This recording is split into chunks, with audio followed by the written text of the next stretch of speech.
नागपूरच्या कंपनी स्फोटावर अधिवेशनामध्ये चर्चा झाली। कंपनी मालकावर 302 चा गुन्हा दाखल करा अशी मागणी करण्यात आली। विजय वडेट्टीवार यांच्याकडून अधिवेशनात मागणी करण्यात आली, तर मृतांच्या नातेवाईकांना 50 लाखांची मदत द्या अशी मागणी अनिल देशमुख यांनी केली आहे।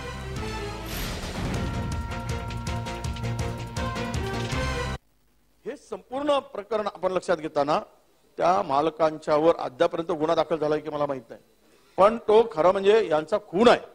या मजुरांचा खून केलाय त्यांनी। 302 चा गुन्हा दाखल व्हायला पाहिजे त्या मालकावर। कोण लागून गेला हा मालक? कशाला संरक्षण? आणि देशाच्या संरक्षण जिथे स्फोटके तयार होतात, जिथे संपूर्ण दारुगोळा तयार होतो, आणि अशा ठिकाणी कंत्राटी मजूर, अनस्किल्ड लेबर त्या ठिकाणी लावले जातात। अध्यक्ष महोदय, अनस्किल्ड। काल दोनही उपमुख्यमंत्री जाऊन आले, आम्ही पण जाऊन आलो तिथे। हा फार गंभीर विषय आहे, यावर चर्चा व्हावी। त्या ठिकाणी मोठ्या प्रमाणात कामगारांचा आक्रोश होता। अध्यक्ष महोदय, ज्या पद्धतीने कामगारांमध्ये त्या कामगारांची पिळवणूक केली जाते त्याच्याबद्दलचे प्रश्न आहे अध्यक्ष महोदय।